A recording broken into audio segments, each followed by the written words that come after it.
हाँ, क्या बोल रहे हो? कुछ नहीं। रिकॉर्डिंग के लिए ना, हाँ रिकॉर्डिंग मिल जाएगी आज आपको, टेंशन मत लो, ठीक है। नहीं सर, आज मैं मैं, बोल रही थी कि आपने रिकॉर्डिंग स्टार्ट नहीं किया, वही। अच्छा अच्छा, हाँ थैंक यू याद दिलाने के लिए। वैसे मैं करता हूँ, कभी कभी भूल जाता हूँ, इसीलिए याद दिला दिया करो अगर मैं कभी नहीं मान लो स्टार्ट करता हूँ। तो यहाँ पे हम लोग बात कर रहे थे,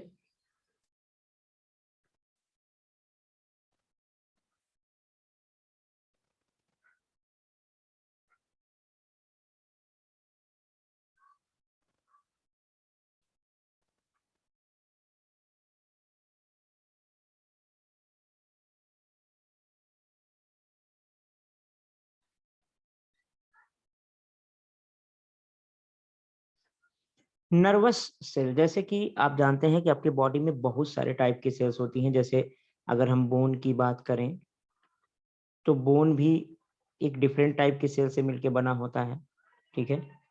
और इसमें सब्सटेंस भी होता है, तो पूरा सेल से मिलके नहीं बना होता। तो जो बोन होता है उसमें ऑस्टियो, तीन टाइप की सेल्स होती है। ऑस्टियोक्लास्ट जो बोन को डिस्ट्रॉय करती है, ऑस्टियोब्लास्ट, ब्लास्ट से देखो इमेच्योरिटी से तात्पर्य है।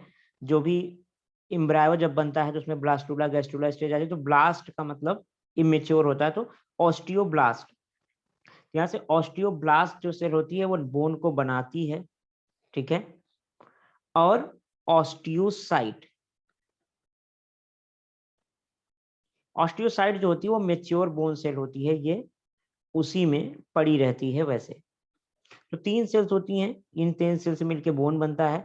तो बेसिकली बोन क्या होता है, इस तरीके से होता है। इसमें इस तरीके से लैकुनीज होती हैं, इसके अंदर जो है ये सेल्स अरेंज्ड होती हैं इस तरीके से।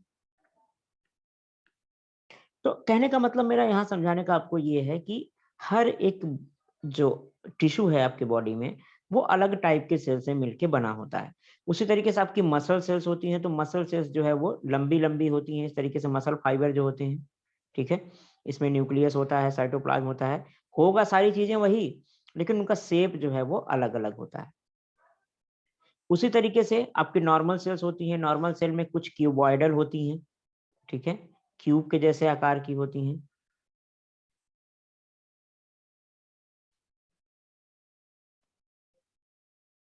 क्यूब के जैसे आकार की होती हैं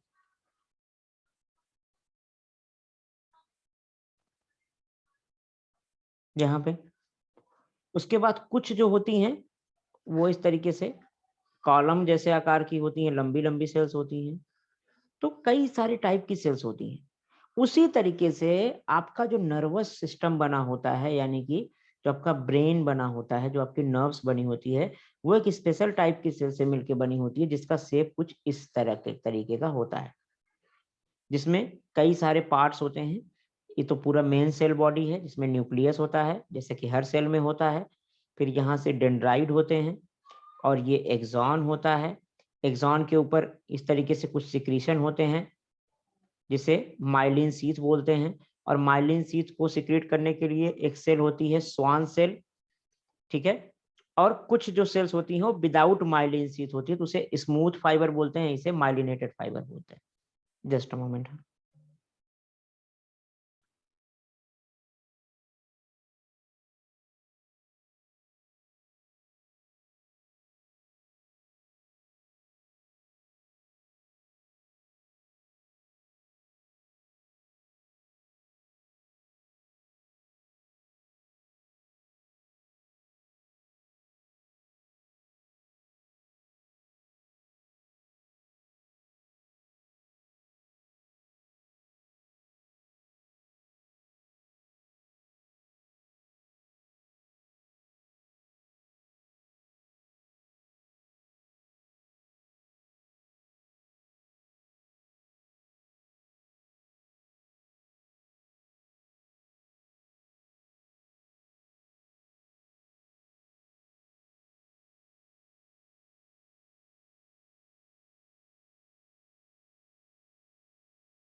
सॉरी, कुछ इम्पोर्टेंट काम था।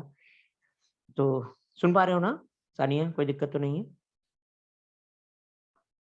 सुन सुन रहे, मेरे ठीक को है, सुनाई दे रहा है सर। ठीक है। तो यहाँ पे देखो, इसके अलग अलग पार्ट हैं जो पिछले बार भी मैंने आपको बता दिया था सिंपली। ठीक है, तो यहाँ पे ये है एक्सॉन। एक्चुअली में जो आपका ये सेल होती है, ये पूरा नर्व का काम करती है और इम्पल्स को रिसीव करती है। जैसे किसी ने आपको टच कर दिया, या आपको ठंडी लग गई, या फिर टेम्परेचर को रिसीव करने के लिए, या फिर टच रिसीव करने के लिए, या फिर कुछ भी चीज रिसीव करने के लिए जो आपको सेंसेशन फील होता है, जो स्टिमुलस फील होता है, वो इसी डेंड्राइट के थ्रू रिसीव होता है। आपकी बॉडी में बहुत, पूरे बॉडी में डेंड्राइट्स जो है वो फैले हुए हैं एज ए रिसेप्टर। जैसा मैंने आपको एक एग्जांपल दिया था, जब भी कोई माइक सिस्टम होता है, मैंने बोला था कि जब भी आप कॉलेज वगैरह में स्पीच दिए होंगे, या फिर गाना वगैरह गाए होंगे, या कुछ भी आप बोले होंगे, तो एक तरीके का एम्पलीफायर होता है वहां पे। यहाँ से एक माइक लगा होता है जिसमें आप बोलते हो, और एक स्पीकर से कनेक्टेड होता है जहां पे आपको रिस्पॉन्स सुनाई देता है। एम आई राइट? तो ये रिसेप्टर क्या करता है, जो आप यहाँ से बोलते हो, ठीक है, जो आप यहाँ से बोलते हो उसे ये रिसीव करता है, स्टिमुलस को रिसीव करके ये पहुंचाता है बेसिकली एम्पलीफायर में। एम्पलीफायर इसे मॉडिफाई करके फिर इसके रिस्पॉन्स को एज इट इज यहाँ पे आपको सुनाता है।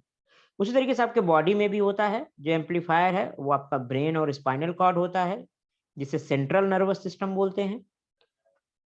उसके बाद यहाँ से बहुत सारी नर्व कनेक्टेड होती है जिसको पेरिफेरल नर्वस सिस्टम बोलते हैं। और इसी नर्व से जो लास्ट वाला पार्ट होता है, ये वाला डेंड्राइट, यहाँ पे इस तरीके से फैला होता है, जो कि सेंसेशन को रिसीव करता है। अब खास बात मैं आपको ये बता दूं कि ये डेंड्राइट जो होता है, कभी कभी तो डायरेक्टली ऐसे फैला रहता है, और यहाँ से कोई भी सेंसेशन आता है तो उसे रिसीव करके ब्रेन तक पहुंचा देता है।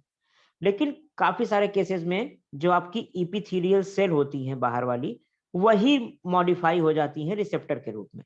तो उस कंडीशन में ये जो डेंड्राइट होता है वो इस इपिथेलियल सेल से जुड़ा रहता है। तो इपिथेलियल सेल क्या करती हैं, सेंसेशन को रिसीव करती हैं, उसके बाद डेंड्राइट को दे देती हैं, और डेंड्राइट फिर अपने एक्सॉन को दे देता है। एक्सॉन के माध्यम से वो, सपोज करो यहाँ पे एक सेल इंटू हुई इस तरीके से, फिर दूसरा सेल यहाँ से शुरू हो गई, फिर यहाँ पे दूसरा सेल इंटू हुई, यहाँ पे तीसरा सेल शुरू हो गई, इस तरीके से। ठीक है, तो इस तरीके से क्या है, आपके ब्रेन तक पहुंचता है। तो जो भी नर्व आपके सेंसेशन को पहुंचाती है ब्रेन तक, उसे बोलते हैं सेंसरी। क्योंकि ये कोई भी चीज सेंस होता है तो यही पहचानती है कि ठंडा है, गर्म है, यही आपके ब्रेन तक पहुंचाती है ये वायर।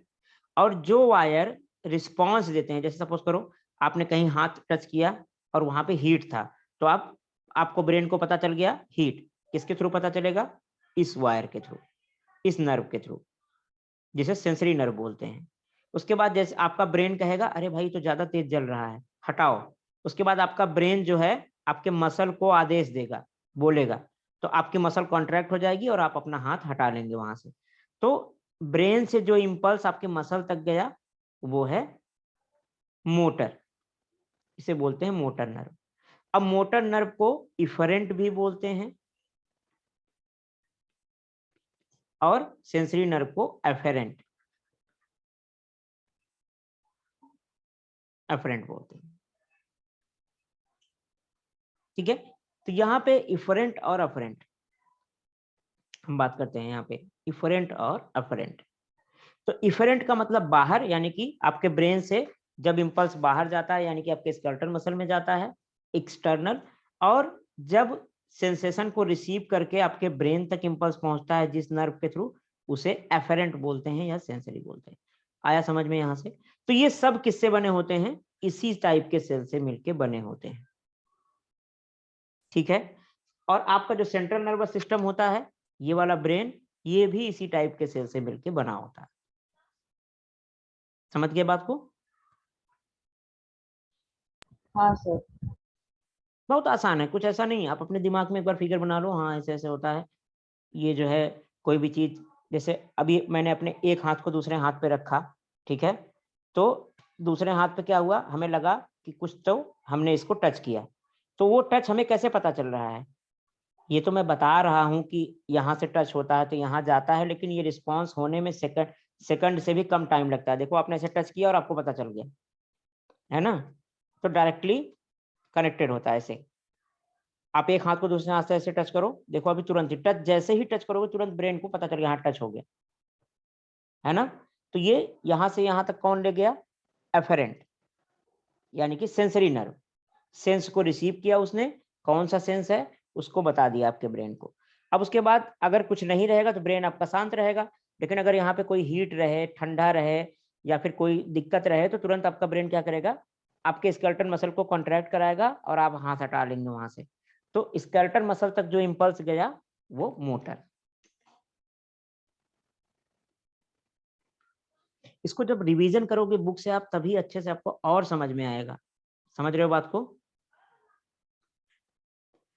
बाकी रिकॉर्डिंग्स हो जाएगी, आप सुनते हाँ रहना, सर। लेकिन रिवीजन भी किया करो बुक से, जरूरी है, क्योंकि लिखना तो आपको अल्टीमेटली नोटबुक पे ही है ना, और लिखना है आपको फिर एग्जाम में। तो ऐसा नहीं कि सारा ऑनलाइन होगा सब कुछ, वहां तो ऑफलाइन लिखना पड़ेगा आपको।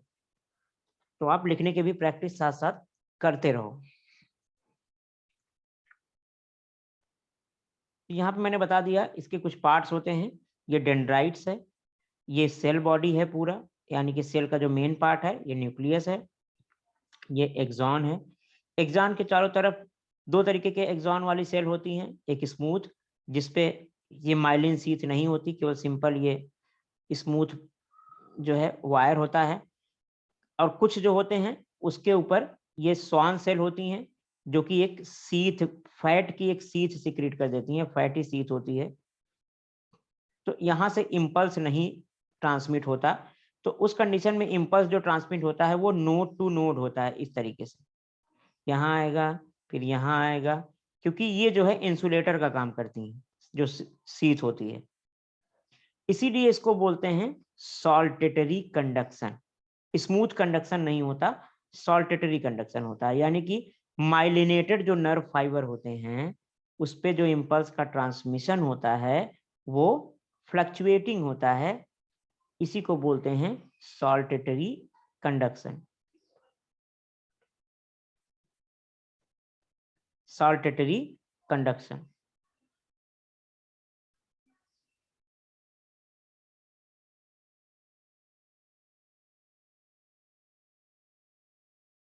ठीक है, तो इस तरीके के जो वायर होगा उसमें सॉल्टेटरी कंडक्शन होगा, और इस नोड को बोलते हैं नोड ऑफ रैनवियर। और इस माइलिन शीथ को सिक्रीट करने वाली होती हैं स्वान सेल। यहां पे देखो, ये आपका नर्व सेल है, और ये आपकी ब्लड वेसल्स है, या मसल फाइबर है, ठीक है, ये मसल फाइबर है। इस मसल के ऊपर जो है इस तरीके से जो आपका एक्सॉन होता है वो चिपका हुआ रहता है इस तरीके से, ठीक है। तो जब भी इसको कॉन्ट्रैक्ट करना होता है आपका ब्रेन जो है इसको आदेश देता है, यहाँ पे इम्पल्स आता है और इस मसल को ये कॉन्ट्रैक्ट कर देता है, और आपके हाथों में पैरों में मूवमेंट स्टार्ट हो जाती है। उसी तरीके से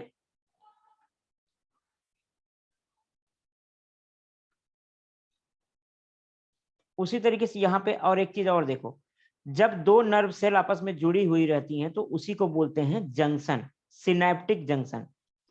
अब सपोज करो कि ये वाला पार्ट जो है डेंड्राइट इम्पल्स को रिसीव करता है, ठीक है, और ये वाला आगे लेके जाता है। तो अगर एक हमें वायर बनाना है सेल का, सपोज करो इतना बड़ा वायर बनाना है, और ये जो सेल्स हैं वो छोटी छोटी हैं, इतनी बड़ी बड़ी, तो हमें कई सारी सेल्स आपस में जोड़नी पड़ेंगी तब ये लंबा वायर बनेगा। बनेगा कि नहीं? हमें सेल्स हाँ जोड़नी। सर। तो ये कैसे जुड़ती हैं? इधर का जो डेंड्राइट है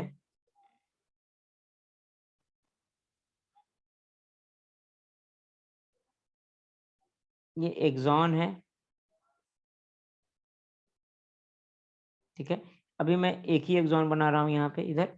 उसके बाद इधर यहां से इम्पल्स इसने रिसीव किया, इम्पल्स यहाँ आया, फिर आगे आया। अब यहाँ पे इसी टाइप की दूसरी सेल आएगी जिसका डेंड्राइड आएगा।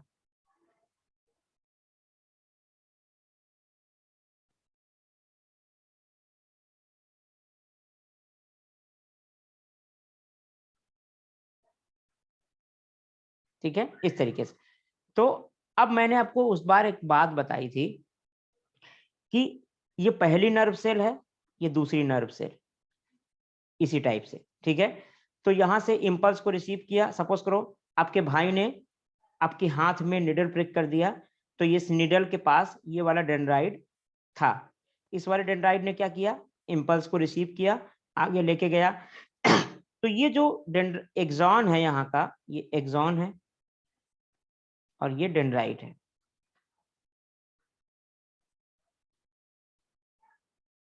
तो यहाँ पे ये दोनों आपस में जुड़े नहीं रहते, इसके बीच में गैप रहता है, ठीक है, गैप रहता है इसके बीच में। तो अब सवाल उठता है कि अगर कोई वायर है, इलेक्ट्रिक वायर, अगर वो जुड़ा ही नहीं रहेगा तो उसमें इम्पल्स कैसे जाएगा, उसमें करंट कैसे जाएगी, नहीं फ्लो करेगी करंट, है कि नहीं। अगर कोई वायर आप लेके आते हो, जो सपोज करो कोई भी घर में अप्लायंस होगा, तो वायर उसका जुड़ा रहता है तब तो उसमें करंट फ्लो करता है। देखिए यहाँ तो मैं बोल रहा हूँ कि जुड़ा नहीं है आपस में, थोड़ा सा गैप रहता है उसमें, हर एक न्यूरॉन्स में। तो यहाँ पे कैसे ट्रांसमिशन होगा, यहाँ पे पिछले बार मैंने आपको बताया था, ये जो जुड़े हुए रहते हैं, एक सेल का एक्सॉन दूसरे सेल के डेंड्राइट से कनेक्टेड रहता है, अब बीच में कुछ गैप रहता है, इसी को बोलते हैं सिनेप्टिक जंक्शन या सिनैप्स बोलते हैं।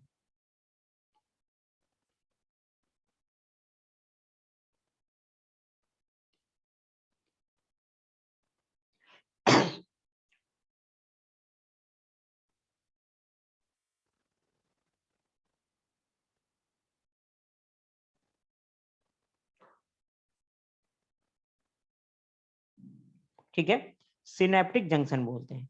अब इसका एक स्पेशल टाइप का ट्रांसमिशन होता है, यहाँ पे सुन पा रहे हो ना।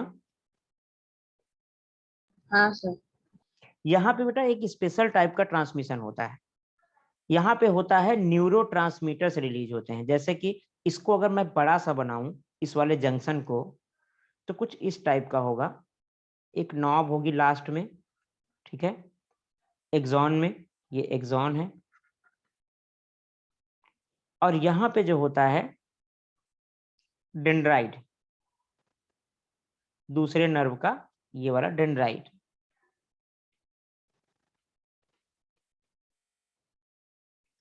तो यहाँ पे क्या होता है, जैसे ही इम्पल्स यहाँ पे आता है, इम्पल्स यहाँ पे आएगा, ठीक है, तो इस बाहर के एरिया में ये जो सिनेप्टिक जंक्शन होता है, यहाँ पे बहुत सारे कैल्शियम होते हैं, कैल्शियम आयन होते हैं।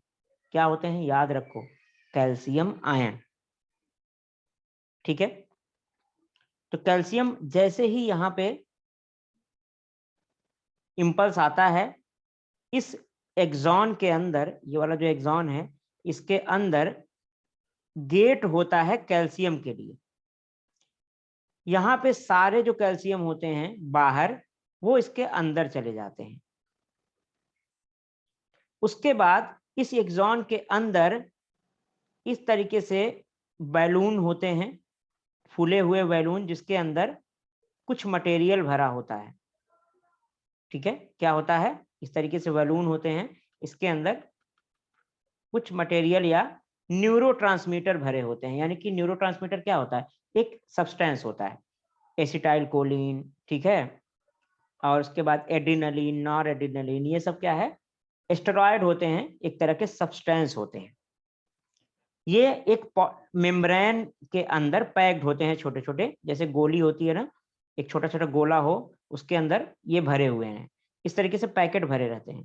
तो जैसे ही इम्पल्स यहाँ पे आता है, कैल्शियम आयन के लिए चैनल ओपन हो जाता है, और कैल्शियम आयन इसके अंदर चला जाता है। जैसे ही कैल्शियम आयन इसके अंदर जाता है वैसे ही ये जो सिनेप्टिक वेसाइकिल बोलते हैं इसको, क्योंकि सिनेप्ट के अंदर है इसलिए सिनेप्टिक,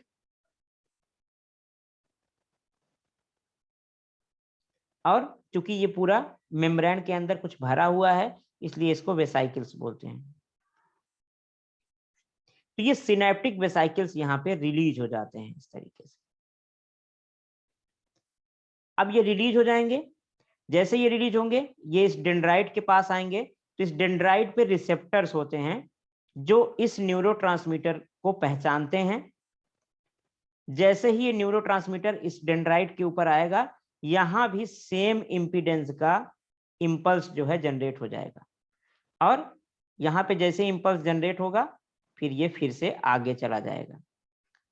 अब यही काम आगे भी होगा, अगर यहाँ भी कोई दूसरा नर्व सेल जुड़ा होगा तो सेम प्रोसेस यहाँ भी होगा। यहाँ पे इंपल्स आया, यहाँ के जो बाहर सारे कैल्शियम आयन थे ये इसके अंदर चला गया, तो जैसे ही बाहर कैल्शियम आयन का कॉन्सेंट्रेशन कम हुआ इसके अंदर जो सिनेप्टिक वेसाइकल्स हैं वो रिलीज हो गए, और इस सिनेप्टिक वेसाइकल के अंदर क्या भरा होता है, न्यूरोट्रांसमीटर्स होते हैं भरे हुए इसके अंदर। न्यूरो ट्रांसमीटर्स, ट्रांसमीटर क्या होते हैं पिछली बार मैंने बताया था आपको, ठीक है। ये सब्सटेंसेस होते हैं। हाँ, एक तरह के सब्सटेंसेस है, इंफॉर्मेशन को एक जगह से दूसरी जगह पे ले जाते हैं, ठीक है। जैसे आपने मूवियों में देखा होगा, करे यहाँ पे ट्रांसमीटर लगा हुआ है, ट्रांसमिट कोई चीज ट्रांसमिट करना, ठीक है। जैसे कि आप कोई भी रेडियो पे गाने सुनते हो तो क्या होता है, उधर ट्रांसमीटर लगा होता है, आपके अंदर रेडियो के अंदर रिसीवर होता है, तो वहां पे बस फर्क कितना होता है, यहाँ पे सब्सटेंस ट्रांसमीटर की तरह काम कर रहे हैं, वहां पे साउंड ट्रांसमीटर के तरीके से काम करता है, ठीक है। वहां पे साउंड वेव के जरिए आप तक कोई चीज पहुंचाई जाती है, यहाँ पे केमिकल के जरिए आप तक इंफॉर्मेशन पहुंचाई जा रही है। समझ पा रहे हो, जैसे टीवी रेडियो क्या है, साउंड से ही तो आप सुनते हो, उधर से साउंड जो है ट्रांसमिट किया जाता है डिफरेंट टाइप का, और वही साउंड आपका जो टेलीविजन होता है या फिर आपका रेडियो होता है वो रिसीव कर लेता है। आपके मोबाइल की बात करें तो आपका मोबाइल के अंदर ट्रांसमीटर और रिसीवर दोनों प्रॉपर्टी होती है। क्यों? क्योंकि जब उधर से कोई बोलता है तो आवाज रिसीव करता है वो, तो क्या हो गया, रिसीवर, और जब आप बोलते हो तो वो भी तो वहां तक पहुंचाता है ना, तो हाँ ट्रांसमीटर हो गया। तो यहाँ पे न्यूरो ट्रांसमीटर यानी कि जो नर्व इंपल्स हैं उसको ट्रांसमिट कर रहा है, और ये न्यूरो ट्रांसमीटर जो है साउंड नहीं होते, ये न्यूरो ट्रांसमीटर केमिकल होते हैं, जैसे कि adrenaline, noradrenaline, choline, acetylcholine, ये सब क्या होते हैं, न्यूरोट्रांसमीटर की तरह काम करते हैं। तो ये न्यूरोट्रांसमीटर, कहने का मतलब दूसरी भाषा में ये है कि यहाँ जैसे इंपल्स आता है ये कैल्शियम आयन इसके अंदर चला जाता है, इस एक्सॉन के अंदर, ठीक है, कैल्शियम आयन इस एक्सॉन के अंदर चला जाता है, और ये वाला एरिया में कैल्शियम कॉन्सेंट्रेशन कम हो जाता है। इसी वजह से यहाँ पे न्यूरोट्रांसमीटर रिलीज हो जाते हैं, और ये न्यूरोट्रांसमीटर को ये डेंड्राइट जो है दूसरे वाले नर्व का डेंड्राइट रिसीव कर लेता है, और जितना इंपल्स ये वाला था सेम इंपीडेंस का इंपल्स यहाँ भी जनरेट हो जाता है, और ये इंपल्स आगे की तरफ चला जाता है। मैं तो इतना लेट आपको बता रहा हूं, लेकिन ये विद इन सेकंड के कई गुने से कम भाग में ही हो जाता है। जैसे आप देखो, अपने हाथ को टच करो, तुरंत आपको पता चल गया, तो सोचो इतने टाइम में जैसे आपने टच किया आपको पता चला, सब कुछ हो जाता है। जितने नर्व जुड़े रहते हैं सब में न्यूरोट्रांसमीटर रिलीज हो जाते हैं, सब में रिसीव हो जाते हैं, और फाइनली जो है करंट आपके ब्रेन में पहुंच जाता है। तो ये है, इसी वजह से क्या होता है, मैंने आपको बोला था कि ये कॉन्सेप्ट अगर आपका क्लियर हो गया तो आपको एक चीज मैं बताऊंगा जो आपके आसपास बहुत ज्यादा दिखता होगा। तो यहां समझ में आ गया कि जैसे ही ये कैल्शियम का हाँ सर। कॉन्सेंट्रेशन, जैसे ही कैल्शियम का कॉन्सेंट्रेशन एक्स्ट्रा सेलुलर फ्लूइड में, यानी कि ये सेल के बाहर का इन्वायरमेंट है पूरा जहाँ पे कैल्शियम है, क्योंकि सेल तो ये है ना, सेल के अंदर का पार्ट थोड़ी है, ये बाहर का पार्ट है। तो यहीं पे कैल्शियम था जो कि जैसे ही इंपल्स आता है ये सेल के अंदर चला जाता है, यानी कि एक्सॉन में चला जाता है। तो ये बाहर सेल के कैल्शियम की कमी हो जाती है, और जैसे ही कैल्शियम की कमी होती है तो ये न्यूरोट्रांसमीटर्स रिलीज हो जाते हैं। तो अब आप सोच लो कि जो ओल्ड एज पेशेंट होते हैं, जैसे दादी दादा होंगे, जनरली उनका शरीर दर्द करता है, अरे बदन बहुत दर्द कर रहा है, प्रॉब्लम हो रहा है, तो डॉक्टर के पास, या मम्मी है प्रॉब्लम होती है तो डॉक्टर के पास जाती है। तो डॉक्टर उन्हें क्या बोलता है कि भाई दर्द की दवा नहीं देता डॉक्टर, डॉक्टर उन्हें कैल्शियम की दवा दे देता है, कहता है कैल्शियम ले लो, कैल्शियम की कमी हो गई है आपको, बोलता है, ऐसा सुना है आपने कभी? हाँ सर। तो आखिर कैल्शियम की कमी क्यों हो गई? दर्द से क्योंकि कैल्शियम वो का क्या मतलब? एग्जॉन। एग्जैक्टली उसके उनकी बॉडी में पूरा नर्व फाइबर है फैले हुए, सबके बॉडी में होते हैं, ठीक है। तो जब कैल्शियम की कमी हो जाएगी तो ये आपका जो नर्व फाइबर है ये सोचेगा कि यहाँ पे कैल्शियम इसको की क्या कमी हो गई। कैसे हाँ, अंदर क्या अंदर लेके जा सकते हैं? हाँ देखो यहाँ पे क्या है कि पहले तो कैल्शियम जब इम्पल्स आता था तभी अंदर जाता था, तो ये तभी रिलीज होता था, तभी मसल कॉन्ट्रैक्ट होती थी। लेकिन अभी क्या है कि यहाँ पे जैसे ही कैल्शियम कमी होगी तो न्यूरोट्रांसमीटर्स रिलीज हो जाएंगे, बिना इम्पल्स आए हुए ही रिलीज होते रहेंगे। तो क्या होगा, जब बिना इम्पल्स आए आपका न्यूरोट्रांसमीटर यहाँ रिलीज होता रहेगा, तो इस दूसरे वाले में एक इम्पल्स जनरेट होता रहेगा ना हमेशा बिना मतलब का, तो आपकी जो मसल है वो हमेशा कॉन्ट्रैक्ट रहेंगी बिना मतलब के। आपने कॉन्ट्रैक्ट नहीं किया, नॉर्मली क्या है, हमने हाथ हिलाया तभी हाथ हिलता है, वैसे नहीं हिलता, क्योंकि हमने इम्पल्स जनरेट किया तो मसल हमारी कॉन्ट्रैक्ट हो गई।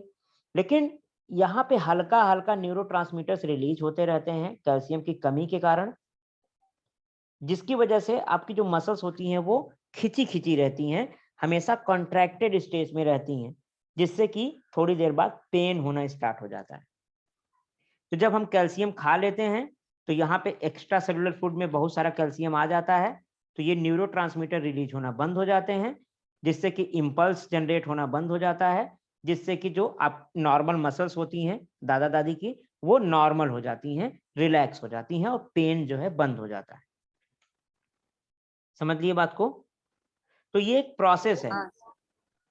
जनरली क्या होता है, जब कोई इम्पल्स आता है, जब कोई काम करते हैं, जब मसल कॉन्ट्रैक्ट करते हैं, ये वाला पार्ट कैल्शियम की कमी इस जगह पे तभी होती है, क्योंकि यहाँ पे जो कैल्शियम होता है वो चला जाता है अंदर।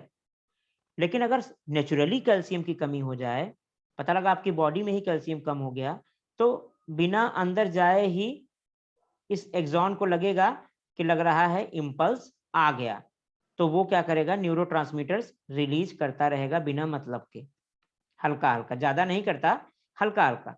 तो हल्का करेगा तो हल्का-हल्का यहाँ पे इम्पल्स भी जनरेट होगा। तो हल्का-हल्का जनरेट होगा तो जो मसल्स हैं आपकी, वो भी हल्का-हल्का कॉन्ट्रैक्ट हो जाएँगी, खिंची रहेंगी। नॉर्मली क्या होता है, आपने अपने हाथ को मोड़ा, फिर रिलैक्स कर दिया। लेकिन आप अपने हाथ को लगातार कुछ देर तक मोड़े रहोगे तो दर्द होना शुरू हो जाएगा ना। तो यहाँ हाँ पे क्या सर। होता है, कैल्शियम की कमी रहती है तो लगातार एक इम्पल्स हल्का-हल्का बना रहता है, जिससे कि पूरी बॉडी की जो मसल होती हैं, उसमें स्ट्रेन आ जाता है, हल्का-हल्का कॉन्ट्रैक्टेड रहती हैं वो, जिसकी वजह से उनको पेन होता रहता है। तो जैसे ही डॉक्टर कैल्शियम देता है, तो दर्द की दवा की भी ज़रूरत नहीं होती और एकदम ठीक हो जाते हैं। तो अभी आपको आई थिंक समझ में आ गया होगा इसका कॉन्सेप्ट। तो नॉर्मल कंडीशन में जब इम्पल्स आता है, कैल्शियम अंदर जाता है, तो ये न्यूरोट्रांसमीटर रिलीज़ होते हैं और मसल कॉन्ट्रैक्ट होती है, इम्पल्स आगे चला जाता है। लेकिन जब ओल्ड एज में कैल्शियम की कमी हो जाती है नेचुरली, तो एक्सॉन को समझ में आता है कि भाई कैल्शियम तो यहाँ नहीं है, इसका मतलब मुझे न्यूरोट्रांसमीटर रिलीज करना चाहिए। तो वो थोड़ा बहुत न्यूरोट्रांसमीटर रिलीज करता रहता है, जिसकी वजह से हल्का-हल्का इम्पल्स जनरेट होता रहता है नर्व फाइबर में, और उसी इम्पल्स के कारण जो पूरी बॉडी की मसल्स होती हैं वो हल्का-हल्का कॉन्ट्रैक्टेड रहती हैं, खिंची-खिंची रहती हैं, जिसकी वजह से कुछ टाइम बाद पेन हो जाता है। तो आई थिंक आपको ये पूरा कॉन्सेप्ट समझ में आ गया होगा। यहाँ पे वही सारी चीज़ें बनी हुई हैं, यहाँ पे देखो। सिनेप्टिक वेसाइकल्स देखो यहाँ पे भरा हुआ है सिनेप्टिक वेसाइकल्स। ये सिनेप्टिक वेसाइकल्स रिलीज होती हैं, और यहाँ पे पोस्ट सिनेप्टिक मेम्ब्रेन है, यहाँ पे सिनेप्टिक क्लेफ्ट है, इस तरीके से। तो ये है पूरा सिनेप्टिक जंक्शन आपका।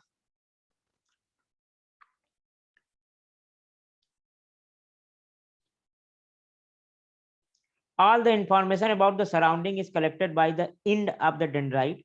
तो जो भी इंफॉर्मेशन होता है उसे डेंड्राइट रिसीव करता है। And the chemical process begins at those and and electrical impulse are generated. तो उसी डेंड्राइट पे केमिकल प्रोसेस होता है, उसके बाद इलेक्ट्रिकल इंपल्स जनरेट होता है जो कि सेल बॉडी के थ्रू एक्सॉन तक पहुंचता है। एक्सॉन से दूसरा डेंड्राइट कनेक्टेड होता है। फिर यहाँ पे न्यूरोट्रांसमीटर, जैसे ही यहाँ पे इंपल्स आता है, यहाँ पे जो कैल्शियम होता है वो अंदर चला जाता है इसके, यहाँ पे न्यूरोट्रांसमीटर रिलीज हो जाते हैं और फिर ये इंपल्स आगे वाले नर्व में चला जाता है और फाइनली जो है मसल में पहुंचता है और मसल को कॉन्ट्रैक्ट कर देता है। ये सब चीजें मैं आपको ऑलरेडी बता चुका हूं। When an action or movement is too brought about in the body, तो जब भी कोई बॉडी में एक्शन होता है या मूवमेंट होता है, the work of the muscular tissue comes last in a sequence.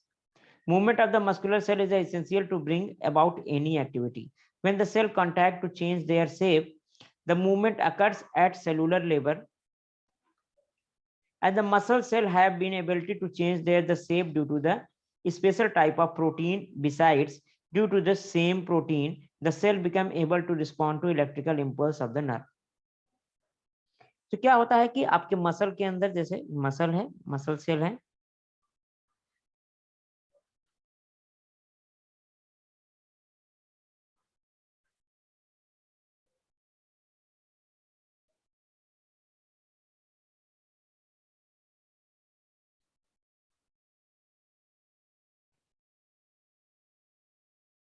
ये मसल है, तो यहाँ पे नर्व्स जो होती हैं इस तरीके से कनेक्टेड होती हैं। इसका जो एक्सॉन होता है इस तरीके से यहाँ से इंपल्स आता है और इस मसल को कॉन्ट्रैक्ट करता है। तो स्पेशल टाइप की मसल्स होती हैं जो कि अपना शेप चेंज करती रहती हैं। जब ये कॉन्ट्रैक्ट होंगी तो इस तरीके से हो जाएंगे, कुछ कॉन्ट्रैक्ट हो जाती हैं। ये देखो छोटी हो गई और इनका शेप भी चेंज हो जाता है। और ये शेप जो होता है विशेष टाइप की प्रोटीन होती है मसल सेल में, जिसकी वजह से ऐसा होता है, जो कि इलेक्ट्रिकल इंपल्स के रिस्पॉन्स में रिस्पॉन्ड भी करती हैं। जब भी कोई इलेक्ट्रिकल इंपल्स आता है तो उसके एवज में रिस्पॉन्स करती हैं। ठीक है,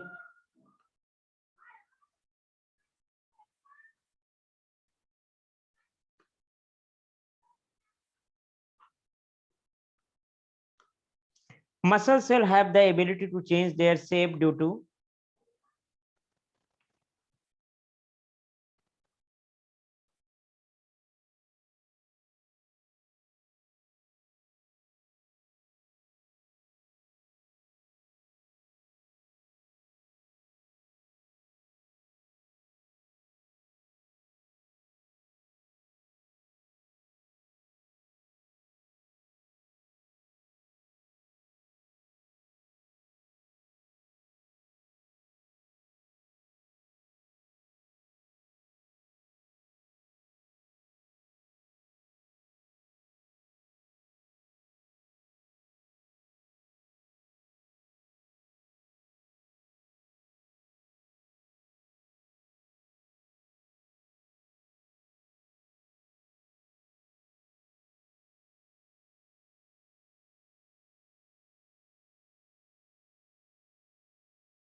ठीक है, सुन पा रहे हो ना?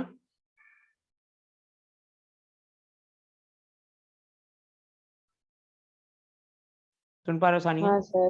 हाँ सर। तो वही चीज यहाँ पे लिखा हुआ, विशेष टाइप की प्रोटीन की वजह से ये जो मसल होती है वो रिस्पॉन्ड करती है इम्पल्स के कारण और उसमें कॉन्ट्रैक्शन भी होता है। Thus we can say that the nervous system consists of a well organized network nerve which can conduct information in the form of electrical impulse from one part of the body to other.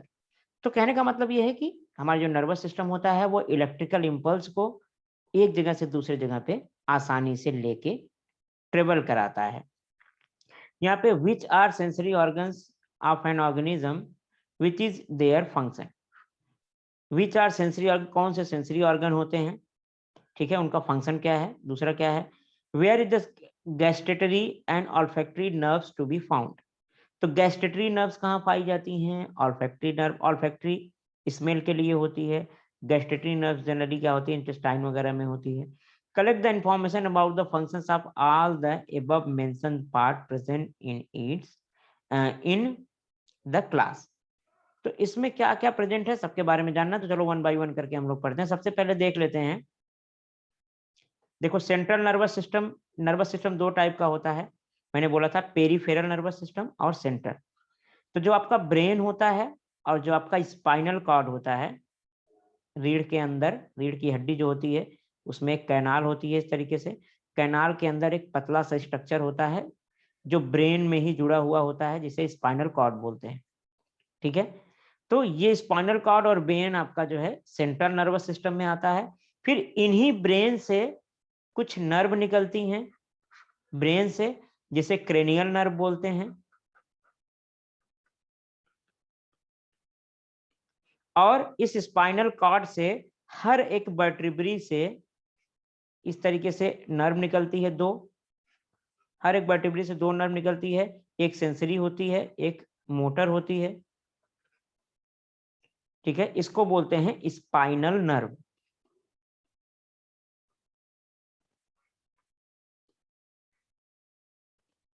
Spinal nerve. तो ये जो nerve वाला system है पूरा, इसको बोलते हैं peripheral nervous system, यानी कि पूरा पेरीफेरी में होता है, पूरी बॉडी में फैला होता है। इसे बोलते हैं पेरीफेरल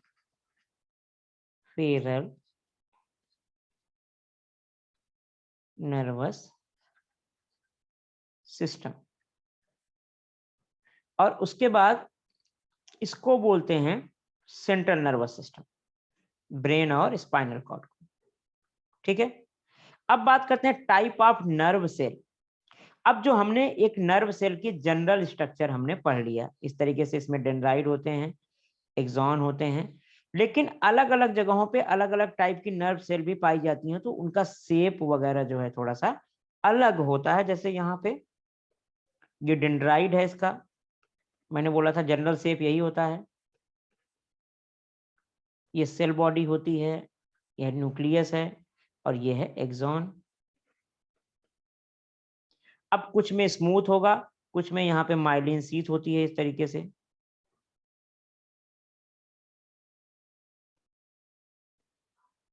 माइलिन शीथ के अंदर स्वान सेल होती है जो माइलिन शीथ को सिक्रीट करती है, और इस नोड को बोलते हैं नोड ऑफ रेनवियर।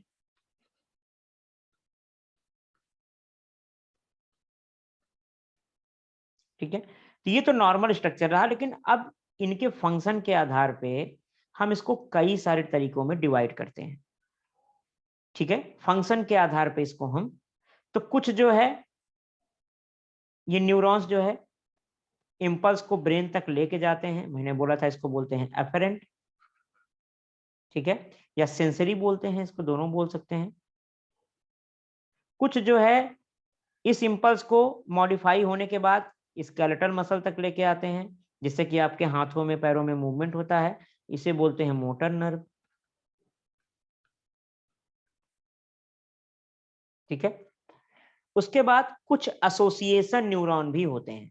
एसोसिएशन यानी कि अगर एक नर्व है, ठीक है, ये दो नर्व सेल हैं, इसको बीच में कोई एक नर्व सेल और है, ठीक है, इस तरीके से जो इसको जोड़ने का काम करती है, तो इसे एसोसिएशन न्यूरॉन बोलते हैं, ठीक है। जनरली क्या होता है, एक नर्व सेल है, यहाँ पे उसका डेंड्राइट है, और उसका एक्सॉन इतना बड़ा होता है कि वो ब्रेन तक एक्सटेंड कर जाता है। इसी तरीके से काफी सारे नर्व्स होते हैं जिसका डेंड्राइट जो है ब्रेन में है, और उसका एक्सॉन जो है वो एक्सटेंड कर गया मसल फाइबर तक। लेकिन काफी सारे ऐसे होते हैं जो कि एक से अधिक सेल से बने होते हैं। सपोज करो एक सेल यहाँ है, फिर दूसरा सेल यहाँ आ गया, जैसा कि मैंने अभी जोड़ के दिखाया था आपको, तीसरा यहाँ आ गया। तो यहाँ पे दो दो नर्व के जोड़ने का काम करते हैं, उसे एसोसिएशन न्यूरॉन बोलते हैं। या स्पाइनल कॉर्ड के अंदर भी ऐसा एसोसिएशन होता है, ठीक है, चलो आगे हम अभी बात करेंगे, फिलहाल के लिए बेसिक सभी समझ लो आप। तो यहाँ पे type of nerve cell, according to their function nerve cell are classified into 3 types. पहला सेंसरी न्यूरॉन्स, दूसरा मोटर न्यूरॉन्स, तीसरा एसोसिएशन न्यूरॉन्स। तो जो सेंसरी और मोटर का बीच में कभी कभी जोड़ने का भी काम करते हैं, क्योंकि देखो इधर से सेंसरी आया, इधर से मोटर आया, तो ये बीच में जो सेंट्रल नर्वस सिस्टम है ये भी तो नर्व सेल से ही मिलके बना है ना। तो कहीं ना कहीं इन दोनों के बीच में जो सेल्स आती होंगी वो एसोसिएशन का काम करती हैं, जोड़ने का काम करती हैं। तो फंक्शन के आधार पे 3 होता है। जो सेंसरी, जो इंपल्स को ब्रेन तक लेके आते हैं सेंस को, वो सेंसरी। जो ब्रेन से इंपल्स को स्केलेटल मसल तक लेके जाते हैं वो मोटर। और जो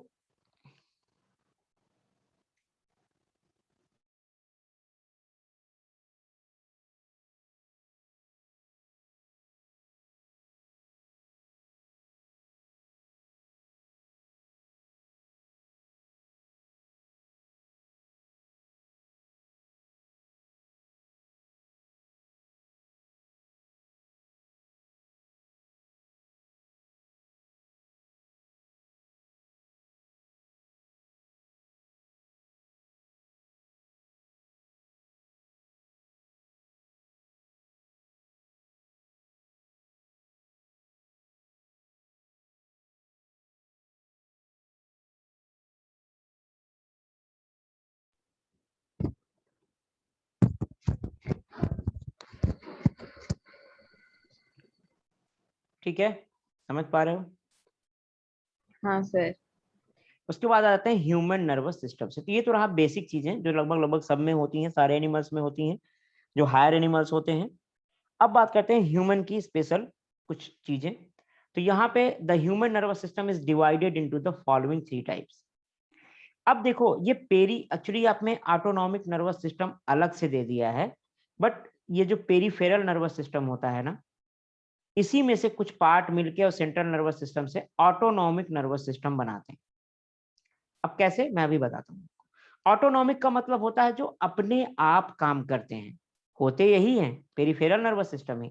लेकिन इस पेरीफेरल में ही 2 तरीके से होते हैं। ऑटोनॉमिक नर्वस सिस्टम जो होता है इसी से होता है, सेंट्रल और ऑटोनॉमिक। ऑटोनॉमिक में पेरीफेरल, ठीक है, पेरीफेरल में 2 है होते हैं, पैरासिम्पैथेटिक एंड सिंपैथेटिक। आगे मैं आपको बताऊंगा कैसे, फिलहाल के लिए अभी बेसिक समझो। Central nervous system, peripheral nervous system और ऑटोनॉमिक। तो ऑटोनॉमिक भी इसी का पार्ट होता है। आप में 3 दिया हुआ तो 3 याद रखो, मैं अभी बताऊंगा कैसे होता है, सब समझ में आ जाएगा। सेंट्रल नर्वस सिस्टम में बेसिकली क्या है, आपका ब्रेन और spinal cord. Peripheral nervous system में आपकी पूरी बॉडी में जो फैली हुई नर्व्स होती हैं वो। अब इसी में मैं आपको बता देता हूं। जनरली कुछ किताबों में क्या लिखा रहता है, जो आपकी बॉडी के बाहरी पार्ट में सप्लाई होती है नर्व्स, ठीक है, जैसे आपके हाथों के मसल में, आपके पैर के मसल में, जिसको आप खुद कंट्रोल कर सकते हो, ठीक है, उसको बोलते हैं जनरली पेरीफेरल नर्वस सिस्टम। और जो आपके बॉडी के अंदर सप्लाई करती हैं, जैसे हार्ट में, लीवर में, किडनी में, इन सब में भी तो नर्व्स होती है ना। इसमें सब काम अपने आप होता रहता है, हार्ट रेट अपने आप कंट्रोल होता है और डाइजेशन अपने आप कंट्रोल होता है। ऐसा थोड़ी होता है कि जब चाहोगे, अरे मैंने तो एक आम खाया है, आज आधा ही डाइजेस्ट करती हूँ, आधा छोड़ दूंगी, ऐसे ऐसा थोड़ी होगा। वो तो पूरा ही डाइजेस्ट करेगा, करेगा नहीं तो कुछ नहीं करेगा, है ना। उसी तरीके से क्या है, अरे आज तो मैंने ज्यादा गंदा पानी पी लिया है, तो आज किडनी से मैं आधा ही प्योरीफाई करूंगी, आधा नहीं। ऐसा होता है कभी? नहीं होता ना। नहीं सर। तो ये अपने आप होता है। तो वो वाला पार्ट जो आता है वो ऑटोनॉमिक नर्वस सिस्टम में इंक्लूड करते हैं, ठीक है, जो बॉडी के अंदर वाले पार्ट में सप्लाई होती है नर्व्स। और जो आपके बॉडी के बाहर वाले में जनरली उसे हम पेरीफेरल में। तो किसी किसी किताब में अलग अलग रहता है, उससे कोई फर्क नहीं पड़ता, आपको पता होना चाहिए कि है क्या, ठीक है।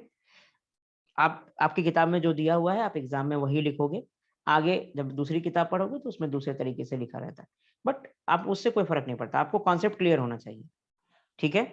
तो जो बाहर सप्लाई होता है उसको आप कंट्रोल कर सकते हो। जैसे अपनी हाथ को हिला सकते हो, आपके हाथ को कोई टच करेगा तो हटा सकते हो, या फिर आप कहीं ठंडा गर्म आपको फील हुआ तो आप हटा सकते हो। मतलब तमाम ढंग की चीजें हैं, है ना, तो आप कंट्रोल कर सकते हो। चलो फिलहाल के लिए अभी आगे देखते हैं। तो 3 टाइप का आपने देखा यहाँ पे।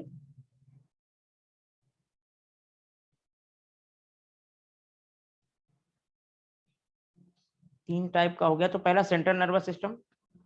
Central nervous system consist of brain and spinal cord. बता दिया था आपको, ब्रेन और स्पाइनल कॉर्ड जो होता है,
ठीक है। तो यहाँ पे the central nervous system consist of the brain and spinal cord.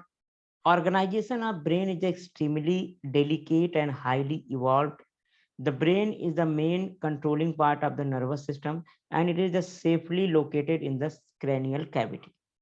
तो ब्रेन ही आपका एम्पलीफायर होता है। जैसे एम्पलीफायर होता है एक सेंट्रल प्रोसेसिंग यूनिट, जैसे कंप्यूटर में सीपीयू होता है, उसी तरीके से आपका ब्रेन होता है जो कि सारे नर्वस सिस्टम को कंट्रोल करता है। और वो एक क्रेनियम के अंदर होता है, यानी कि स्कल के अंदर वो सेफ जो है होता है इस तरीके से।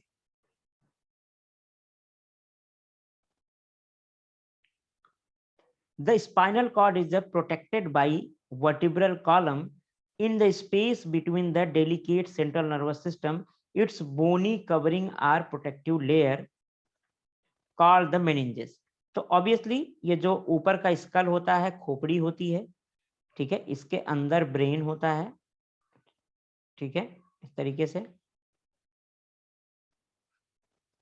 तो ये जो ब्रेन होता है, इसके ऊपर की जो कवरिंग होती है, इसको बोलते हैं मेनिंजेस, ठीक है। जनरली 3 लेयर होती है, एरेक्नॉइड, पाया एरेक्नॉइड, ठीक है, और उसके बाद क्या कहते हैं, बोनी पार्ट होता है ऊपर वाला, ठीक है। तो आगे हम लोग बात करेंगे इसमें कौन कौन से लेयर होती है मेनिंजेस की, अगर इसमें दिया होगा तो, नहीं तो डिटेल में नहीं जाएंगे। तो इसकी जो हार्ड कवरिंग होती है, यानी कि जो आपका स्कल होता है, उसके अंदर जो है वो ब्रेन प्रोटेक्टेड होता है। और जैसे एक चीज आप देख लो, ये बताता हूँ, एक मिनट।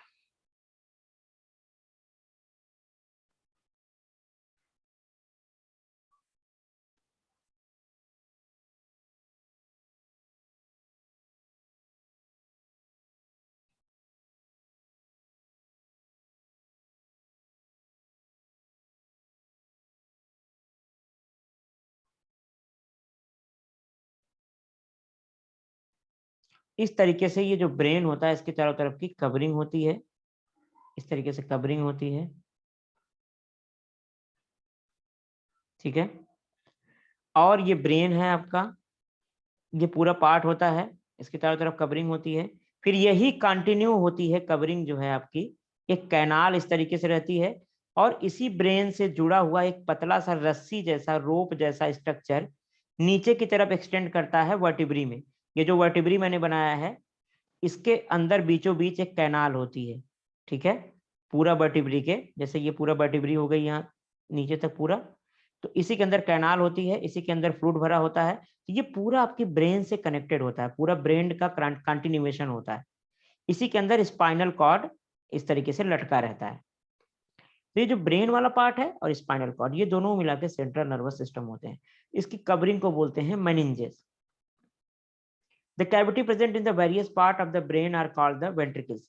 उसके बाद इस ब्रेन में बहुत सारी कैविटी होती है, ठीक है, जिसको वेंट्रिकल्स बोलते हैं, ठीक है, क्या बोलते हैं, वेंट्रिकल्स। अब ये वेंट्रिकल्स आपने हार्ट के केस में भी पढ़ा होगा, ठीक है, left and right and left ventricle, लेकिन यहां भी कैविटी को वेंट्रिकल ही बोलते हैं ब्रेन के अंदर, ठीक है। इसमें बहुत सारी कैविटी होती है, लेटरल वेंट्रिकल्स होता है, उसके बाद क्या कहते हैं, सेंट्रल कार्पस कैलुसम होता है, उसमें भी वेंट्रिकल्स होता है, कई सारे वेंट्रिकल्स होते हैं, हम लोग इसमें बात करेंगे। और यहाँ पे हाइपोथैलेमस, इपीथैलेमस, मेसोथैलेमस, ये सारी प्रॉपर्टीज होती हैं। यहाँ पे पिट्यूटरी ग्लैंड होती है, आगे हम लोग बात करेंगे। फिलहाल के लिए वेंट्रिकल्स, तो जो भी ब्रेन के अंदर कैविटी होती है यानी कि गड्ढा होता है, उसे वेंट्रिकल बोलते हैं। Whereas a long tubular cavity the spinal cord is called the central canal. तो नॉर्मली क्या जो कैविटी होती है छोटी छोटी, उसे वेंट्रिकल बोलते हैं, लेकिन ये जो ब्रेन होता है, इसमें से एक पतला सा रस्सी निकलती है नीचे, जो आपकी रीढ़ की हड्डी होती है, जो आपकी वर्टिब्री होती है, उसके बीच में एक कैनाल बनती है, इस तरीके से पतली सी पाइप जैसा स्ट्रक्चर बनता है, जिसे बोलते हैं सेंट्रल कैनाल। ये क्या है, सेंट्रल कैनाल। समझ पा रहे हो ना? हाँ सर। नहीं, बहुत मन दबा के बोल रहे हो, समझ में नहीं आ रहा है इसका मतलब? हाँ, नहीं सर, समझ में नहीं आया। आया ना? ठीक है, तो आया हाँ तो फिर सर। अंदर पावर होनी चाहिए ना। यस सर, समझ में आया। तो उसके बाद फिर क्या है, द वेंट्रिकल, उसके बाद क्या है, और जो कैनाल होती है, एक कैनाल होती है जो एक्सटेंड करता है ब्रेन का part, that is central canal. Central canal के अंदर ही स्पाइनल कॉर्ड जो होता है आपका, इस तरीके से लटका रहता है। इसके अंदर भी सेरेब्रो स्पाइनल फ्लूइड भरा रहता है, CSF जिसे बोलते हैं, जो आपके ब्रेन के अंदर भी भरा रहता है और इस कैनाल के अंदर भी भरा रहता है, सेरेब्रो स्पाइनल फ्लूइड। सेरेब्रो यानी कि सेरेब्रम के चारों तरफ, ये वाला पार्ट सेरेब्रम बोलते हैं, ठीक है। तो सेरेब्रम के चारों तरफ सेरेब्रो स्पाइनल यानी कि स्पाइनल कॉर्ड के चारों तरफ फ्लूइड, CSF। ये क्या करता है, शॉक अब्जॉर्बर के तरीके से काम करता है। उसके बाद जो ब्रेन में कचरा होता है, क्योंकि ब्रेन में डायरेक्ट ब्लड सप्लाई नहीं होती, ठीक है, तो उसको जो है न्यूट्रिशन प्रोवाइड करता है, ठीक है, न्यूट्रिशन प्रोवाइड करता है, प्लस जो भी एक्सक्रीशंस होते हैं इसी CSF में आते हैं, और बाद में ये CSF रिन्यूअल होता रहता है और पूरा काम चलता रहता है। तो यहाँ पे फिर क्या है, हाँ ठीक है, इलेक्ट्रोस्पाइनल, ठीक, सेरेब्रोस्पाइनल फ्लूइड यहाँ पे दिया भी हुआ है। The ventricle, central canal and space between the meninges are filled with the cerebrospinal fluid. तो यहाँ पे जो भी वेंट्रिकल्स होते हैं, कैविटी होती है, उसमें भी सेरेब्रोस्पाइनल फ्लूइड होता है, प्लस इस मेनिंजेस के चारों तरफ अंदर यहाँ भी सेरेब्रोस्पाइनल फ्लूइड होता है, जो कि शॉक अब्जॉर्बर के तरीके से काम करता है। कोई भी आपको यहाँ पे मारे पीटे, झटका लगे, तो इस ब्रेन को कोई फर्क नहीं पड़ता। नहीं तो पता लगा हल्का सा झटका लगा, गिरे, पता लगा एक चीज डैमेज हो गया, कहीं दिखाई नहीं दे रहा है, कहीं सुनाई नहीं दे रहा है, कभी याददाश्त ही चली गई, कुछ भी हो गया। तो ये सब काम तभी होता है जब ज्यादा तेज चोट लगती है, हल्का चोट लगने से कोई प्रॉब्लम नहीं होती। उसके बाद वेंट्रिकल में होता है मेनिंजेस के चारों तरफ, और सेंट्रल कैनाल में भी सेरेब्रोस्पाइनल फ्लूइड होता है, जो कि प्रोटेक्ट करता है उस स्पाइनल कॉर्ड और ब्रेन को। और ये जो कि देखो शॉक अब्जॉर्बर की तरीके से भी काम करता है, शॉक जो है प्रोटेक्ट करता है। साथ ही साथ ब्रेन और स्पाइनल कॉर्ड को न्यूट्रिएंट्स भी प्रोवाइड करता है। This fluid supplies the nutrients to the central nervous system and protect it from the shock. तो दो चीज याद रखना है, न्यूट्रिएंट्स प्रोवाइड करता है, शॉक से बचाता है।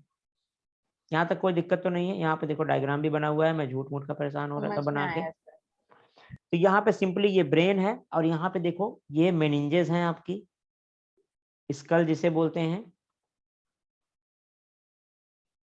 ठीक है। जब आप एमबीबीएस करने जाओगे तो ये हाथ में लेके पढ़ोगे पूरा, रियल ह्यूमन का ब्रेन प्लस ये मेनिंजेस भी, ये आपको खरीदना पड़ेगा अलग से। सर उसका स्पेलिंग क्या है बोलो सर? मैंने हाँ, क्या बोल क्या रहे है हो? सर वो? मैंने क्या है वो? स्पेलिंग क्या है सर? मैंने ओ, मेनिंजेस का हाँ मैं 1 मिनट, MENE। नहीं मेनिंजेस होता है, 1 मिनट मैं ऊपर भी दिखा देता हूँ आपको, इधर लिखा हो, यहाँ पे लिखा हुआ है ऑलरेडी, ये देखो यहाँ पे MENINGES, ठीक है, मेनिंजेस। Okay sir. सिंपल है, कुछ नहीं, नॉर्मल स्पेलिंग है। तो यहाँ पे आप देखो इस तरीके से ब्रेन होता है, इसे सेरिब्रम बोलते हैं इस वाले पार्ट को। और ये जो फोल्डिंग्स है ना, देखो ये जो डार्क दिख रहा है, दिस इज द फोल्डिंग्स, ये देखो फोल्डिंग्स। ये फोल्डिंग्स क्या करती हैं, इसकी सरफेस एरिया को बढ़ाती हैं। 97%। हाँ,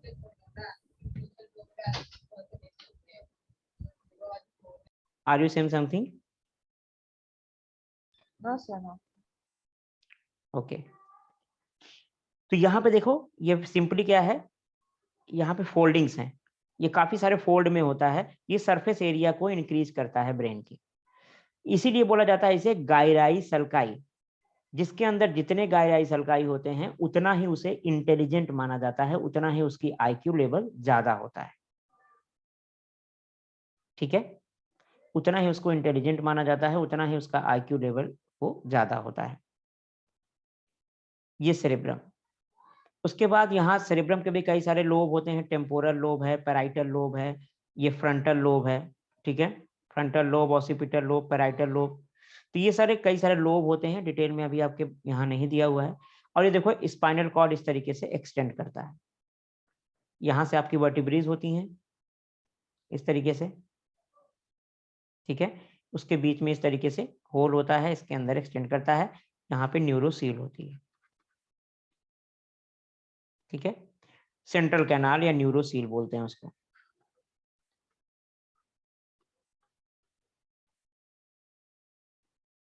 या न्यूरोसील, ठीक है। उसके बाद यहाँ पे ये स्पाइनल कॉर्ड, तो यहाँ पे पूरा इस मेनिंजेस के जस्ट पास वाले इलाके में ये वाला जो पार्ट आपको दिख रहा है, यहाँ पे सेरेब्रो स्पाइनल फ्लूइड भरा रहता है पूरा, जिससे कि शॉक अब्जॉर्बर की तरीके से काम करता है और न्यूट्रिएंट्स प्रोवाइड करता है। साथ ही साथ इस स्पाइनल कॉर्ड के चारों तरफ भी जो है न्यूरल कैनाल में भी सेरेब्रो स्पाइनल फ्लूइड भरा रहता है। और इसके अंदर जो कैविटीज होती है, वेंट्रिकल्स देखो बहुत सारे हैं यहाँ पे, ठीक है। तो यहाँ भी इस खाली स्थान पे भी सेरेब्रो स्पाइनल फ्लूइड भरा रहता है। सर और बेसिक, आपने रियल ब्रेन पकड़ा है? हाँ हाँ बिल्कुल, अरे तो फर्स्ट ईयर में ही आप पकड़ोगे हाथ में, हम लोगों ने तो इवन पूरा डाइसेक्शन किया है मरे हुए आदमी का, फर्स्ट ईयर में ही रहता है। एनाटॉमी में जैसे ही आप स्टडी करने जाओगे ना, जो चीजें आप अभी ऐसे पढ़ रहे हो, तो वहां पे लाइव आप पढ़ोगे और आपके सामने जैसे जो लावारिस लाशें होती है ना, डेड कडेबर रहता है, फॉर्मलिन में रखा रहता है, तो उसको निकाल के उसी पे स्टडी की जाती है। जैसे पहले हमने स्किन पढ़ा, तो स्किन को काट के हम लोग उसके लाइव डेमो देखते हैं, लाइव उस पे वाइवा होता है आपका, और लाइव आप देखते हैं। उसके बाद फिर जैसे जैसे अंदर जाते हैं फिर ब्रेन को भी काटते हैं। ये तो एक तरीका हो गया एनाटॉमी में। प्लस जब आप फिजियोलॉजी पढ़ोगे या फिर कोई भी सब्जेक्ट पढ़ोगे, तो हर एक मेडिकल कॉलेज में एक म्यूजियम होता है, ठीक है। उस म्यूजियम में रियल ब्रेन जो है वो फॉर्मलिन के अंदर रखा रहता है प्रिजर्व करके, तो आप उसे हाथ में लेके भी देख सकते हो, पढ़ सकते हो, जो रियल ब्रेन होता सर है। हाँ, ये एम्स दिल्ली बहुत अच्छा कॉलेज है ना? किसके लिए? कौन सा कॉलेज? एम्स। हाँ, एम्स सबसे टॉप मोस्ट कॉलेज है मेडिकल का, इंडिया का। उसमें तो फीस भी बिल्कुल नहीं लगती। उसमें हम लोग जब थे उस टाइम से, हमारे टाइम पे तो 350 रुपये था केवल हॉस्टल फीस, और एसी हॉस्टल था पूरा।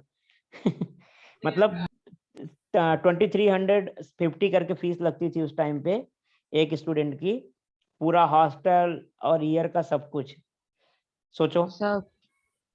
केवल नाम, हाँ केवल नाम मात्र का फीस रहता है, वो फीस नहीं है, बस एक हाँ है कि भाई लेते हैं बस। अब तो पता नहीं मुझे, अभी रिसेंटली मुझे देखना पड़ेगा क्या चल रहा है, लेकिन फिर भी वहाँ बिल्कुल फीस नहीं है। और सब एसी हॉस्पिटल, एसी रहता है, पूरा सेंट्रलाइज एसी रहता है, हॉस्टल से लेके सब ये कुछ। रिसर्च उधर ही होता है ना? हाँ, मैक्सिमम रिसर्च, रिसर्च बहुत सारे कॉलेजों में होता है, लेकिन सबसे टॉप मोस्ट इंस्टीट्यूट है वहाँ पे। फैसिलिटीज बहुत है। फैसिलिटीज हम्म। के साथ साथ वहाँ पे डॉक्टर्स जो होते हैं सब एक तो टॉपर्स जाते हैं, ठीक है, सब टॉपर्स का ही सिलेक्शन होता है, क्योंकि उन्हीं लोगों को मिलता ही है कॉलेज, नॉर्मल लेवल पे मिलेगा नहीं। और वहाँ पे उसी ढंग से पढ़ाई होती है, उसी ढंग से काम होता है, तो ऑब्वियसली वहाँ के डॉक्टर्स बहुत अच्छे होते हैं, रिसर्च होते हैं, तो वो बढ़िया है। अब तो खैर, पहले हम लोगों के टाइम पे तो एक ही एम्स था, केवल 50 सीट थी पूरे इंडिया में। अब तो बहुत सारा एम्स खुल गया। 85। नहीं, अब तो बहुत हो गया, अब तो 900 950 से ज्यादा सीटें हैं। पहले 50 था, 50 सीट बस। तो बहुत। उस, उसमें से भी मेरे एक दो दोस्त सिलेक्ट हुए थे उसमें। तो उसमें से टॉपर्स का होता ही था ना, तो मतलब जो जिसका एम्स में होता था लगभग, वो पहले हम लोगों का तो अलग अलग एग्जाम होता था सब। हम लोग जिपमर का अलग देते थे, MJIMS वर्धा का अलग देते थे, BHU अलग, एम्स अलग। उसके बाद स्टेट एग्जाम्स जो होते थे वो अलग होते थे। तो सबका अलग अलग एग्जाम होता था, स्टेट का अलग होता था। तो हम लोग बहुत सारे पेपर देते थे। तो जनरली जिसका एम्स में होता था वो जितना एग्जाम दिए रहता था सब में क्वालिफाई रहता था। ऐसे ऐसे लड़के रहते थे वो। एयर 1 एयर 2 में उधर ही उनको मिल जाते हैं। हाँ, अब तो एम्स से हो गया है, तो all India rank 1, all India 1 से लेके जो 900 तक है जितनी सीट है, सब तो एम्स ही प्रेफर करते हैं। हम्म। हाँ, तो उसी हिसाब से जैसा कॉलेज होता है उसी हिसाब से ले लेता है। एम्स ना मिले तो फिर BHU ले लो, BHU बढ़िया है, हाँ, क्योंकि BHU। तो मैंने एम रखा है कि वो कॉलेज में ही जाने का है। नहीं, अच्छी बात है, एम रखो, अच्छा एम रखो, मेहनत करो अभी से, अभी तो आपके पास बहुत टाइम है। आप मेहनत करोगे तो एम्स वेम्स हाँ। कोई दूर थोड़ी है, बहुत आराम से निकल जाएगा आपके। इस समय तो बहुत अच्छा है और बहुत आसान है, पहले थोड़ा मुश्किल था, क्योंकि पहले हम्म। अलग टाइप के क्वेश्चन आते थे, असेसन रीजन आता था, और भी कुछ टाइप के क्वेश्चन होते थे जिसका आंसर ही नहीं समझ में आता था कि एक्चुअली है क्या। कुछ ऐसी क्वेश्चंस होते थे। अब ऐसा कुछ नहीं है, अब तो सिंपल है, जैसे कि AIEEE के पैटर्न पे होता है, तो बस आप मेहनत करो अच्छे से, पूरा रट डालो एकदम बढ़िया से, तैयार कर डालो। फिजिक्स, केमिस्ट्री, बायो सारे में एकदम अच्छा होना चाहिए, ठीक है ना? तो हाँ अपने सर। आप सिलेक्शन हो जाएगा, अभी तो आपके पास बहुत अच्छा अपॉर्चुनिटी है, आप अच्छा कर सकते हो। क्योंकि एम्स अगर नहीं मिलता फिर BHU ही लो, ज्यादा अच्छा है, क्योंकि BHU एशिया की टॉप 3rd यूनिवर्सिटी है। BHU के अंदर कभी गए हो आप? नहीं गए हो ना? नहीं सर। बनारस हिंदू यूनिवर्सिटी जो है, उसके अंदर आप चले जाओगे ना, एंट्री कर लोगे, तो आपको सारे जो उसमें बिल्डिंगें हैं सब एक ही जैसी है, और 16 किलोमीटर स्क्वायर है उसका फैला हुआ, 16 किलोमीटर में पूरा जो उसका पूरा एरिया है। उसके अंदर भी ऑटो टेम्पू चलते हैं, अब सोचो इतनी बड़ी यूनिवर्सिटी है। और उसके हॉस्टल में भी indoor music stadium, indoor badminton का जो इंडोर स्टेडियम होते हैं जो छोटे छोटे गेम्स के लिए, ओलंपिक के लिए, सब अंदर ही है, सब हॉस्टल में ही। म्यूजिक रूम अलग रहता है, मतलब बड़ा अच्छा इंफ्रास्ट्रक्चर है। और नॉर्मल से टेम्परेचर उसका हमेशा 2 डिग्री कम रहता है, इतनी ग्रीनरी है इसके अंदर। कभी मौका मिले तो बनारस जाके हिंदू यूनिवर्सिटी जाना, वहाँ पे BHU बहुत जबरदस्त। तो एम्स के बाद लोग वही प्रेफर करते थे कि बनारस हिंदू यूनिवर्सिटी मिल जाए तो बहुत अच्छा है वो। चलो खैर कोई बात नहीं, आगे चलते हैं हम लोग। या जिपमर ले सकते हो, या MGIMS वर्धा जो है आपके पास पड़ेगा, महाराष्ट्र में ही है। ये सब बड़े नामी इंस्टीट्यूट्स हैं। CMC वेल्योर है, आप ले सकते हो। वेल्योर तो आपके आसपास ही होगा, उधर ही है।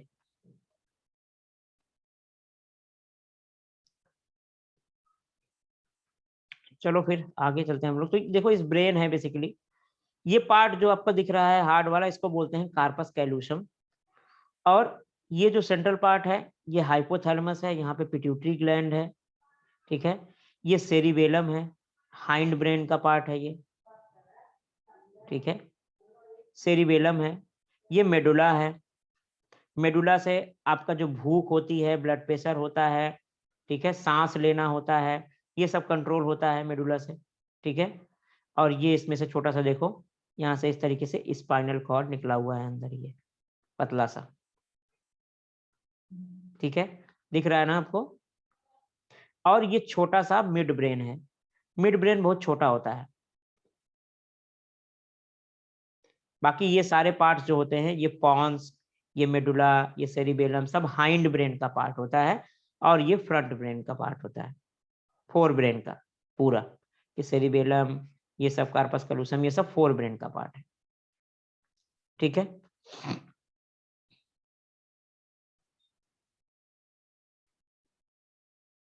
तो चलो आगे हम लोग देखते हैं। इस तरीके से देखो, जब आप ऊपर से देखोगे तो ये दो लोब में डिवाइडेड होता है, ठीक है। उसके बाद यहाँ पे आप देखो तो functions of the right brain. तो राइट ब्रेन का फंक्शन क्या होता है इसका, आप देख लो। Holistic thinking, intuitions, creativity, art and music, ये सब राइट ब्रेन से गवर्न होता है। आर्ट हो गया, म्यूजिक हो गया, क्रिएटिविटी हो गई, इंस्टीट्यूशंस हो गया, थिंकिंग हो गई, होलिस्टिक थिंकिंग जो हो गई, ये सब। बाकी एनालिटिकल थिंकिंग जो मैथ वगैरह है, logical thinking, language, science and mathematics, ये सब लेफ्ट वाला ब्रेन आपका काम करता है इसमें, ठीक है। तो जो आपका पूरा इस तरीके से आपको दिखता है, ये ऊपर से देखोगे तो दो पार्ट में दिखेगा, left lobe and right lobe में।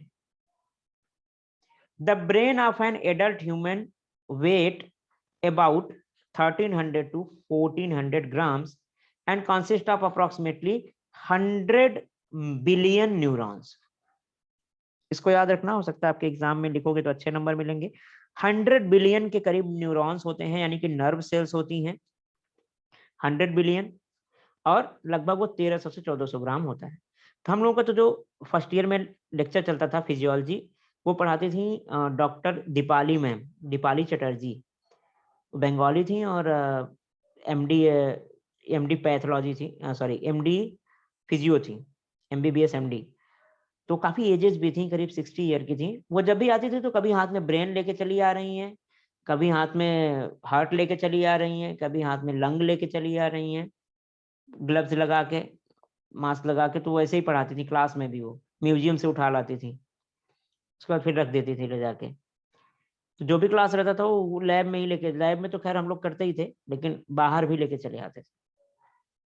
तो left side of our brain controls the right side of our body. एक चीज और याद रखो, जो हमारा लेफ्ट साइड वाला ब्रेन होता है वो हमारे राइट साइड की बॉडी को कंट्रोल करता है, और राइट साइड वाला जो ब्रेन होता है वो लेफ्ट साइड ऑफ बॉडी को कंट्रोल करता है, उल्टा। समझ गए बात को। जैसे कोई आदमी है,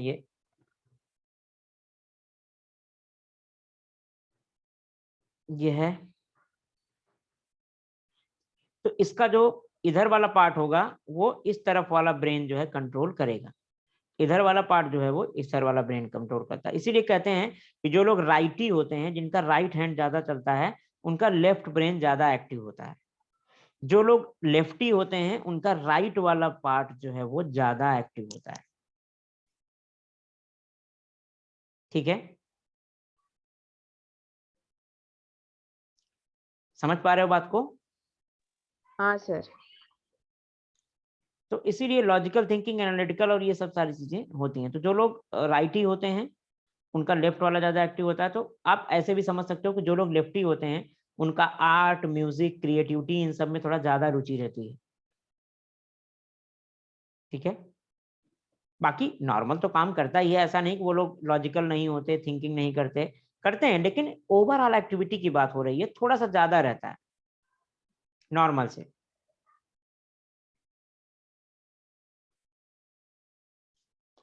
The left side of our brain control the right side of our body, and right side of our brain control the left side of our body.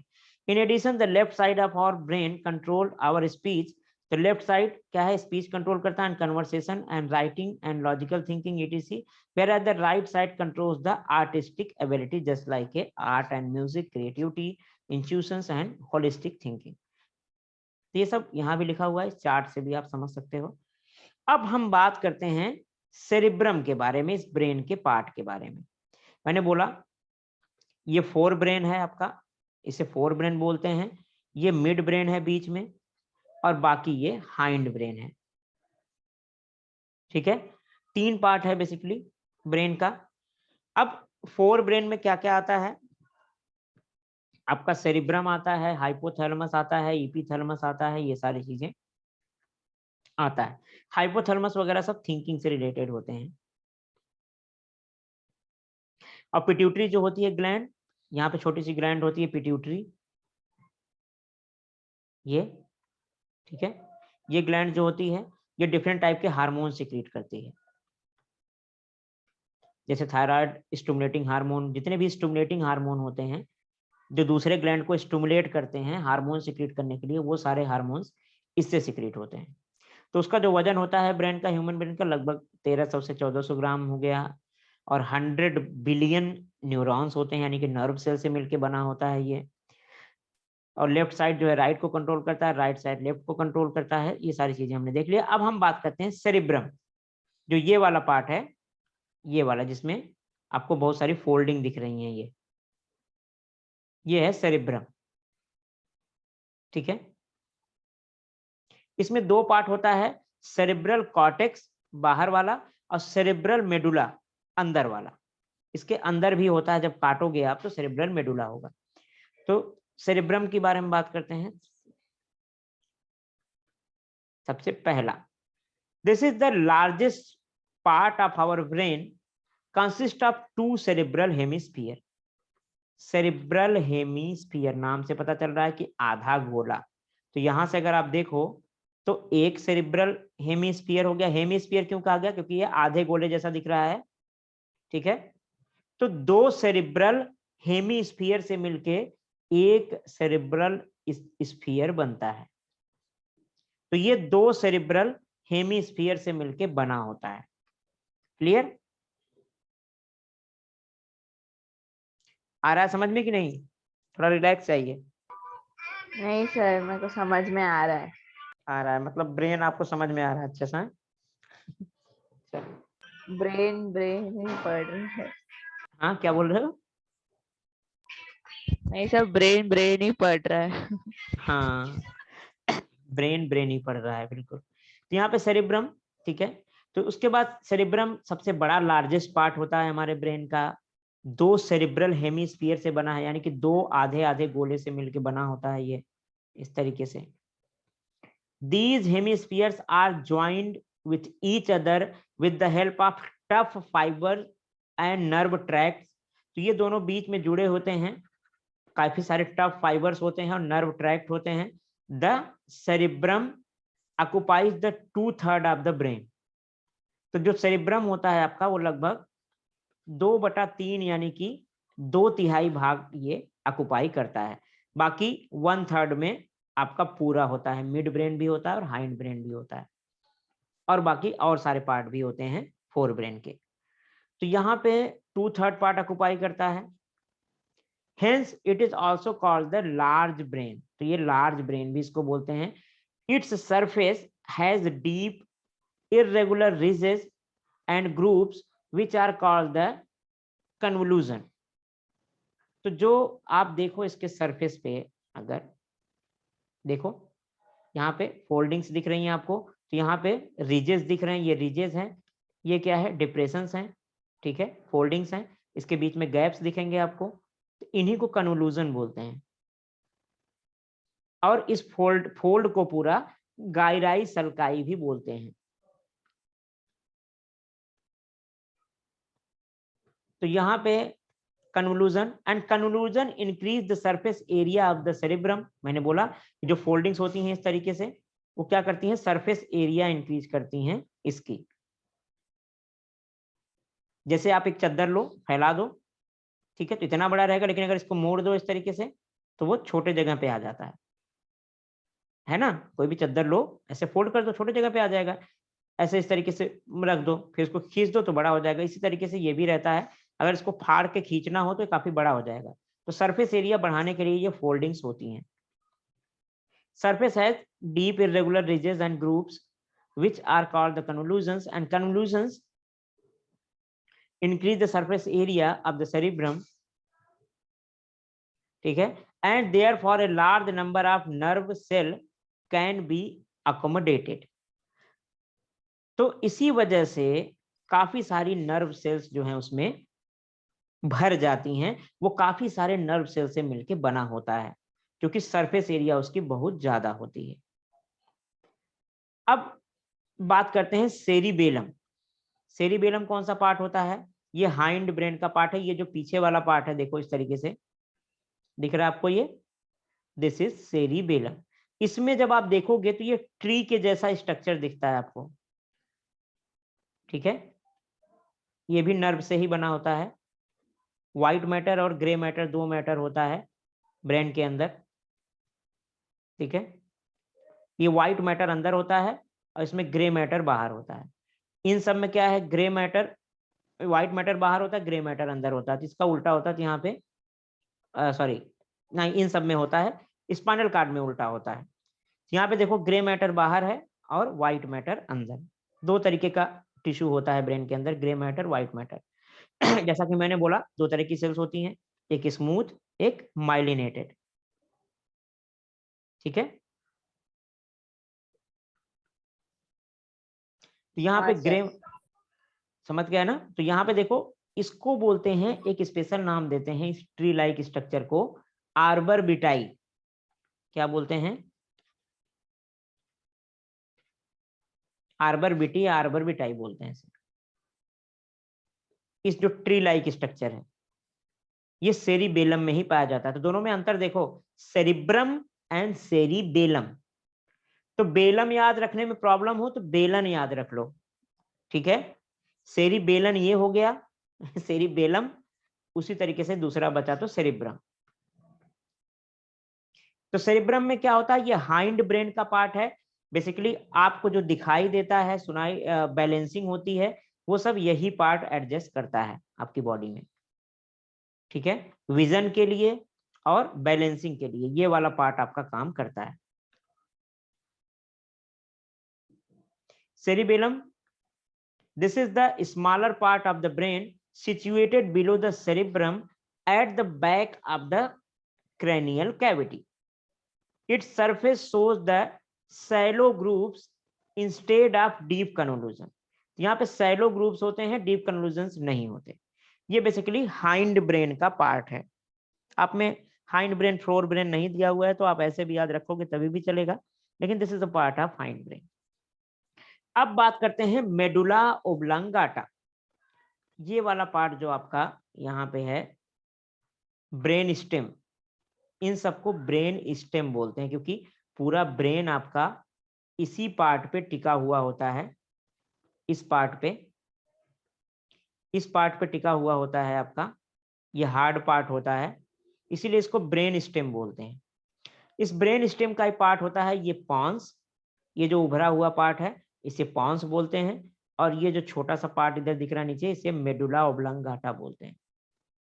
इसमें काफी टाइप के सेंटर होते हैं, जैसे ब्लड प्रेशर कंट्रोल के लिए centre होता है, रेस्पिरेशन कंट्रोल के लिए सेंटर होता है। अब देखो आपके बॉडी में अपने आप रेस्पिरेशन हो रहा है, ब्रीदिंग हो रही है, आप थोड़ी कुछ कर रहे हो। जब जरूरत पड़ती है तेज होने लगती है, जब जरूरत पड़ती है तो अपने आप होता रहता है, आपको पता भी नहीं चलता। ब्लड प्रेशर भी जब आप डर जाते हो तो देखो आपका हार्ट बीट बढ़ जाता है, धक धक धक धक धक धक। जब आप रिलैक्स होते हो तो हार्ट बीट नॉर्मल हो जाता है। तो ये सब कौन कंट्रोल कर रहा है? ये सब इसी में कंट्रोल होता है, और मेडुला ओब्लांगाटा और पॉन्स से। इसमें नर्व फाइबर्स जुड़ी रहती हैं जो कि आपको हार्ट में जुड़े रहते हैं। हार्ट में कोई चेंजेस होते हैं तो वो आपको ब्रेन को बता देता है, यहाँ पे वो कंट्रोल करता है उसको। यहाँ पे मोटर नर्व होती है जो जाके हार्ट बीट को बढ़ा देती हैं और घटा देती हैं। ठीक है, तो यहीं पे जो नर्व जुड़ी होती हैं वही नर्व जो है ऑटोनॉमिक नर्वस सिस्टम बनाती हैं, क्योंकि अपने आप काम करती हैं ये। तो आपकी बॉडी में जो आपके क्या कहते हैं विसरल ऑर्गन्स हैं, यानी कि आपके अंदर वाले जो ऑर्गन्स है, हार्ट, लीवर, किडनी, ये सब अपने आप काम करते हैं। तो इनको जो नर्व्स और ऑर्गन्स सप्लाई करते हैं, इन नर्व्स को बोलते हैं ऑटोनॉमिक नर्वस सिस्टम, यानी कि अपने आप चलने वाला नर्वस सिस्टम। इसमें दो तरह का नर्वस सिस्टम होता है, एक सिंपैथेटिक,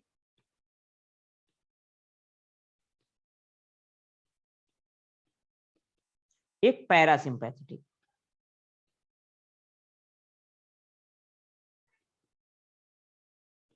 अब कंफ्यूज मत हो, ऑटोनॉमिक जो नर्वस सिस्टम है आपका, वो भी बेसिकली क्या है, किससे बना है, यही जो आपका नर्व होती है इन्हीं से। वो वाली नर्व जो आपके ऑर्गन्स को सप्लाई करती हैं, जो अपने आप काम करती हैं। उसमें दो तरीके के नर्व होती हैं, एक जो सिंपैथेटिक एक्टिविटी को एक्टिवेट करती हैं, एक जो पैरासिम्पैथेटिक। अब सवाल आता है कि सिंपैथेटिक एक्टिविटी क्या होती है और पैरासिम्पैथेटिक एक्टिविटी क्या होती है। ठीक है, ये दोनों कंफ्यूजन है। तो सिंपैथेटिक एक्टिविटी, जब भी आप इमोशनल होते हो, आप देखो, जब भी आप डर जाते हो या फिर इमोशनल होते हो या फिर आप टेंशन में होते हो, तो उस समय क्या होता है, हार्ट बीट बढ़ जाती है। ठीक है, बुखार आ जाता है आपको। ठीक है, सांसें तेज चलने लगती हैं। एम आई राइट? है ना, सुन पा रहे हो? हाँ सर। तो जब भी मतलब आप इमोशनल होते हो, सिंपैथी, सिंपैथी मतलब समझ सकते हो क्या होता है ना, मर्सी। ठीक है, दया दिखाना। तो जब भी आप इमोशनल होते हो, तो जो भी चीजें आपके साथ होती हैं, हार्ट बीट बढ़ना, ठीक है, ब्लड प्रेशर बढ़ना, आंसू आना, ये सारी चीजें आती हैं सिंपैथेटिक में। जो भी ये काम करते हैं, जो भी नर्व ये काम कराती हैं, उन नर्व को हम क्या बोलते हैं, सिंपैथेटिक ऑटोनॉमिक नर्वस सिस्टम। ठीक है, अब जैसे आप आपके आंखों में आंसू आ गया, आप रो रहे हो, फिर नॉर्मल भी तो हो गए ना। ठीक है, तो जो नर्व्स इनको नॉर्मल कराती हैं उसे बोलते हैं पैरासिम्पैथेटिक नर्व। समझ गए बात को?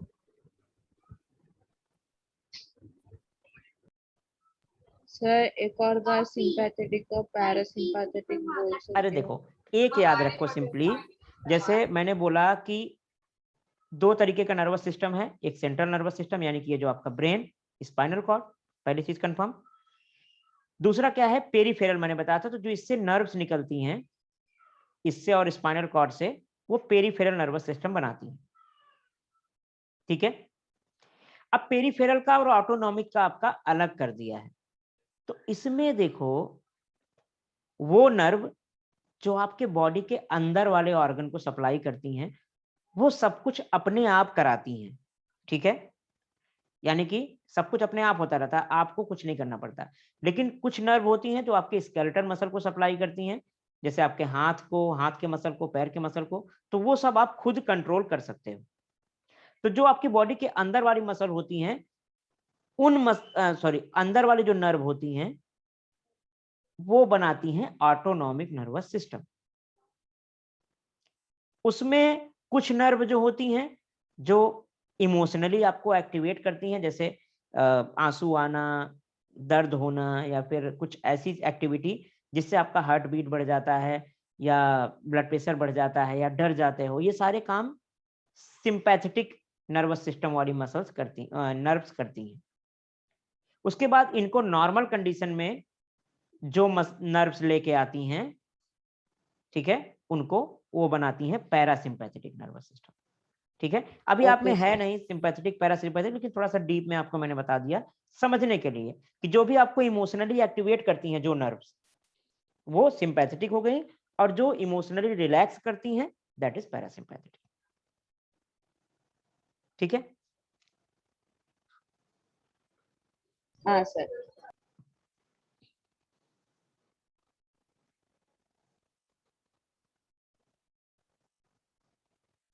तो देखो मेडुला ओब्लंगाटा में क्या क्या कौन कौन सा सेंटर होता है।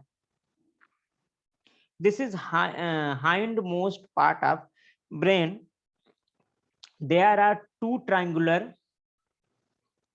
swollen structure called the pyramids on the upper side of medulla oblongata। तो जो अपर साइड होता है वहां पे तीन जो है दो ट्रायंगुलर स्ट्रक्चर दिखते हैं साइड साइड में, स्वैलोन रहता है, जिसे बोलते हैं pyramids on the upper side of medulla oblongata.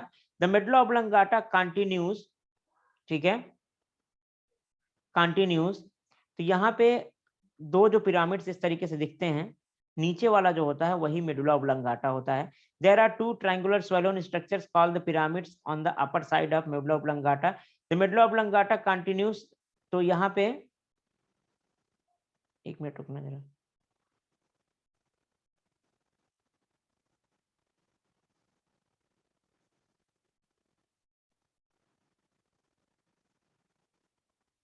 हाँ ठीक है, कोई दिक्कत नहीं। तो यहाँ पे दो पिरामिड्स होते हैं। तो यहाँ पे एक पॉन्स आपको दिखता है, एक जो है मेडुला ऑब्लंगाटा दिखता है। तो इसके जो है बेसिकली ऊपर भी दो ट्रायंगुलर पिरामिड्स आपको दिखते हैं। उसके बाद the medulla oblongata continues downward as a spinal cord. तो ये जो मेडुला ऑब्लंगाटा होता है, ये नीचे वाला, यही आगे चल के स्पाइनल कॉर्ड के रूप में कंटिन्यू हो जाता है इस तरीके से। यहाँ पे न्यूरोसील होती है, ये आपकी वर्टिब्री है। इस तरीके से नीचे भी वर्टिब्रीज होती हैं, पूरा वर्टिब्रीज ही वर्टिब्रीज। यहाँ पे न्यूरोसील, यहाँ पे spinal cord.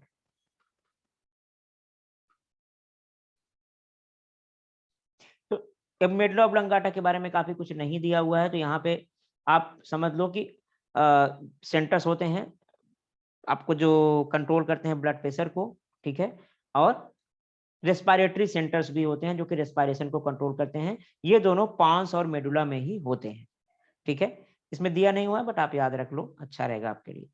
N injury to the medulla oblongata can lead to the death. Why? ये कह रहा है कि मेडुला ऑब्लंगाटा में इंजरी की वजह से डेथ क्यों हो जाती है? क्योंकि वही मेन पार्ट है ब्रेन के लिए जो वो स्पाइनल कॉर्ड से कनेक्टेड है, तो वो डेथ में लीड हो सकता ये तो कोई भी बता देगा। अभी मैंने आपको क्या बोला कि इसमें सेंटर्स होते हैं। कौन कौन से सेंटर्स होते हैं? Respiratory centres. रेस्पिरेटरी सेंटर्स होते हैं ना, बोला था ना आपको ना। तो जो रेस्पिरेटरी सेंटर्स होंगे, तो जब जैसे ही ये डैमेज होगा आपका रेस्पिरेशन ही बंद हो जाएगा। जब आप ब्रीदिंग ही नहीं करोगे तो वैसे भी लोग जो ब्रीद नहीं करेगा तो वैसे ही मर जाएगा वो। समझ गए बात को? हाँ सर। तो ब्रीदिंग और हार्ट रेट का सेंटर होता है। जब हार्ट धड़कना बंद हो गया अचानक, और उसके बाद ब्रेन को जो है वो सांस लेना बंद हो गया, तुरंत मर जाएगा। समझ गए बात को? यही इंपॉर्टेंट चीज होता है, because there is a respiratory centre present in the medulla that got damaged, due to which the breathing got stopped suddenly, so patient got death। तो जब उसमें रेस्पिरेटरी सेंटर है, हार्ट का सेंटर है उसमें, ठीक है, तो दोनों सेंटर से दोनों बंद हो जाएंगे तो अपने आप ही आदमी मर जाएगा। इस तरीके से देखो, जब स्पाइनल कॉर्ड का वर्टिब्रा को काटोगे तो इस तरीके से दिखेगा आपका। इस तरीके से यह है आपकी वर्टिब्री पूरा, ये है कैनाल। ये देखो नर्व्स इसी तरीके से आके जुड़ी रहती हैं, एक तरफ सेंसरी एक तरफ मोटर। ये स्पाइनल कॉर्ड का है। तो स्पाइनल कॉर्ड की बात करते हैं।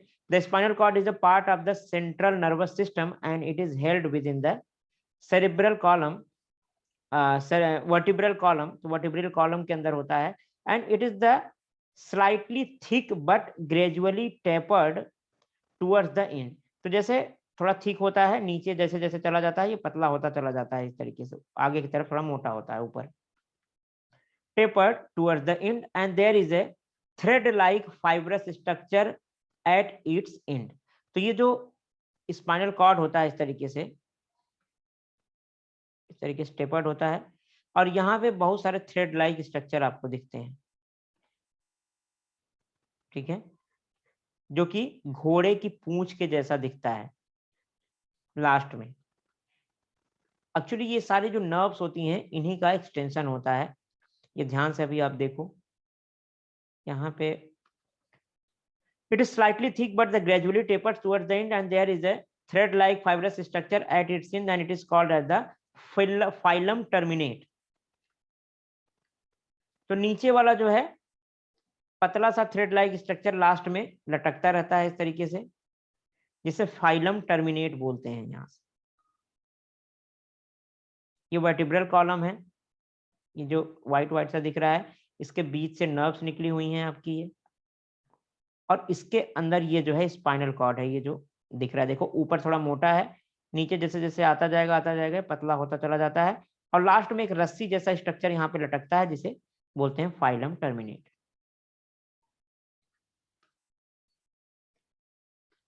यहाँ पे अगर आप ध्यान से देखो तो ये पूरा ये स्ट्रक्चर है, ये वर्टिब्री है आपकी पूरी, और उसके बाद यहाँ पे स्पाइनल कॉर्ड है, स्पाइनल कॉर्ड इसके अंदर इस तरीके से रहता है।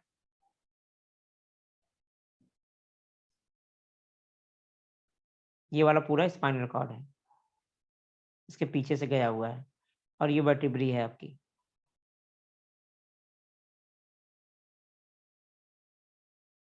ये स्पाइनल कॉर्ड,